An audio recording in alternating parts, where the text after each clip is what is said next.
A flood, a massacre in Tulsa, and an asteroid are all on this day. Welcome back to On This Day. Today's date is May 31st. It is Memorial Day here in the US, and it is the 151st day of the year. We got 214 days left in 2021. It is the 22nd Monday in the 23rd week, and the 73rd day of spring. We got 21 days left until summer. There are 34 days left until Independence Day here in the US, which is also known as 4th of July in case you are unaware. Today is World No Tobacco Day. World No Tobacco Day seeks to raise awareness about the health risks of tobacco use. It advocates for more effective policies that can help reduce worldwide tobacco use. The World Health Organization established this day in 1987. Since then, World No Tobacco Day has evolved into an important annual event that generates awareness for other tobacco-related issues, such as illegal trade, secondhand smoke, and tobacco control. It's a good thing.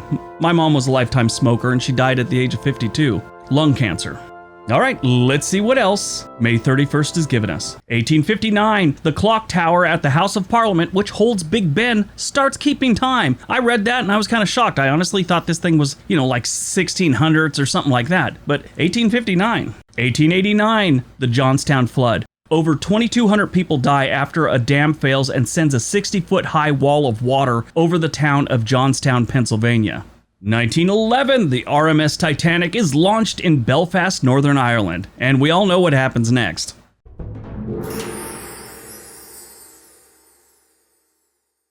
1921, the Tulsa Race Massacre kills at least 39, but other estimates of black fatalities vary from 55 to about 300. The massacre began on Memorial Day weekend after 19-year-old Dick Rowland, a black shoe shiner, was accused of assaulting Sarah Page, a 17-year-old white elevator operator at the nearby Drexel building. He was taken into custody. After arrest, rumors spread through the city that Rowland was going to be lynched. Upon hearing these reports, a mob of about 100 white men had gathered around the jail where Rowland was being kept. Later on, about 75 black armed men showed up to make sure Rowland wasn't lynched, and he actually got a fair trial. The sheriff persuaded both groups to leave the jail, assuring that they had the situation under control. As the black group was leaving the premises, complying with the sheriff's requests, a member of the white mob allegedly attempted to disarm one of the black men. Shots were fired, and then, according to reports, the sheriff said all hell broke loose. At the end of the firefight, 12 people were killed, 10 whites, 2 blacks. As the news of the deaths spread throughout the city, mob violence just blew up. White rioters rampaged through the black neighborhood that night and into the morning, killing men and burning and looting stores. Around noon, June 1st, the Oklahoma National Guard imposed martial law, effectively ending the massacre. This was just a horrible event in the United States history. It's one of those things that you just wish, A, didn't happen, but B, would just, I don't know. You can't forget something like this. You have to remember historical things like this, but it's just ugly. It's too bad. 1961, the South African Constitution of 1961 becomes effective, thus creating the Republic of South Africa, which remains outside the Commonwealth of Nations until June 1st, 1994, when South Africa is returned to a Commonwealth membership. 1971, in accordance with the Uniform Monday Holiday Act passed by the U.S. Congress in 1968, observed that Memorial Day occurs on the last Monday in May for the first time, rather than the traditional Memorial Day of May 30th.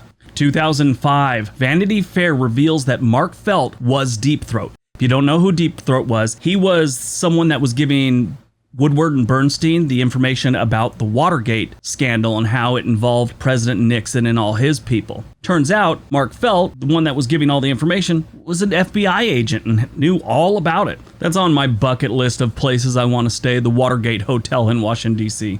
2008, Usain Bolt breaks the world record in the 100-meter sprint, 9.72 seconds. Takes me 9.72 seconds to get upright after taking off, Usually, how they lean over?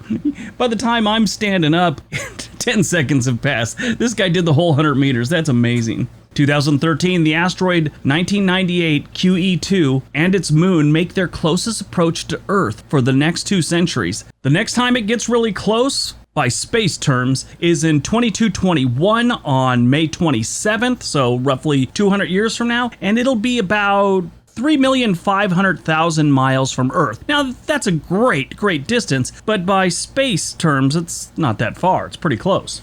2019, a shooting occurs inside a municipal building at Virginia Beach, Virginia, leaving 13 people dead, including the shooter, and 4 others were injured. Movies released on May 31st, 2002, we got The Sum of All Fears. This was a great Tom Clancy book. The movie starred Morgan Freeman, Ben Affleck, Bridget Moynihan, Liev Schreiber, Bruce McGill, James Cromwell. A whole bunch of people were in this movie, and it was really good. Really good. It was just a little weird. It was like the first time in a movie that they did something that I consider, I don't know, just uncomfortable. They blew up a nuclear weapon on United States land. And I think it was during the Super Bowl. Anyway, I won't ruin it for you. It just seemed kind of weird that we would make a movie like that where something like that happens. I mean, I remember the first time I got that same feeling, which was Independence Day, you know, that Will Smith Aliens movie, and the aliens actually blew up the White House.